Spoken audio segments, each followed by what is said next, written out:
Hi అందరికీ నమస్కారం. మీరు రెసిపీ వచ్చేసి టమోటా చింతపండు లేకపోయినా అప్పటికప్పుడు చాలా రుచిగా అద్భుతంగా ఉండే రసంని ఎలా తయారు చేసుకోవాలో చూపించబోతున్నాను. మనకి ఎప్పుడైనా హెల్త్ బాగాలేనప్పుడు రసంని ఇలా చేసుకొని తాగి చూడండి. నోటికి అద్భుతంగా ఘాటుగా చాలా కమ్మగా ఉంటుంది.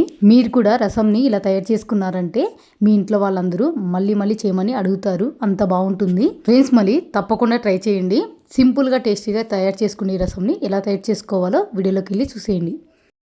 ఫ్రెండ్స్ ఈ రసంలోకి ముందుగా ఒక పొడిని తయారు చేసుకుందాము. ఒక చిన్న మిక్సీ జార్లోకి 1 టీ స్పూన్ మిరియాలు, 1 టీ స్పూన్ జీలకర్ర, 1/2 టీ స్పూన్ మెంతులు వేసుకొని కచ్చాపచ్చగా మిక్సీ పట్టుకొని తీసుకోవాలి. చూసారు కదా, ఈ విధంగా మిక్సీ చేసుకోవాలి. ఇప్పుడు ఇందులోకి ఒక చిన్న గడ్డంతా వెల్లుల్లిని తీసుకొని పైన పొట్టంతా తీసేసుకొని వేసుకోవాలి. ఇందులోనే ఒక ఉల్లిపాయ కూడా సన్నగా కట్ చేసుకొని వేసుకోవాలి. తర్వాత ఒక 2 పెద్దవి పచ్చిమిర్చిని కట్ చేసుకొని వేసుకుంటున్నానండి. మీరు కావాలంటే ఒక 4-5 పచ్చిమిరపకాయలను కట్ చేసుకొని వేసుకొని కచ్చాపచ్చగా మిక్సీ పట్టుకొని తీసుకోవాలి.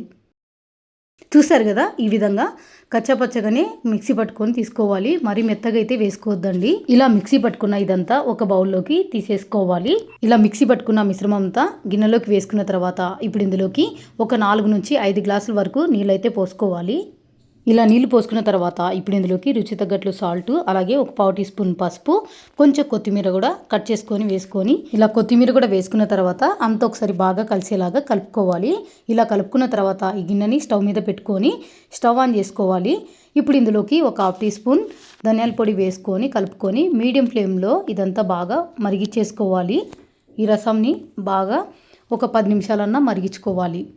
మధ్య మధ్యలో ఒకసారి కలుపుకుంటూ రసంని ఈ విధంగా బాగా మరిగించుకోవాలి. రసం ఇలా మరుగుతున్నప్పుడు మా ఇళ్ళంతా మంచి సువాసన వచ్చేసిందండి. ఆ వాసనకి ఈ రసంని ఎప్పుడెప్పుడు తాగేద్దామా అనిపించింది. ఇలా రసం అంతా బాగా మరిగించుకున్న తర్వాత ఇప్పుడు స్టవ్ ఆఫ్ చేసుకున్నాక ఇప్పుడు ఇందులోకి సగమొప్పు నిమ్మకాయని ఇక్కడ రసం అయితే పిండేసుకుంటున్నాను. ఇలా నిమ్మరసం పిండుకున్న తర్వాత ఒక్కసారి ఇదంతా బాగా కలుపుకోవాలి. ఇలా కలుపుకున్న తర్వాత ఈ రసానికి పోపు అయితే పెట్టుకోవాలండి.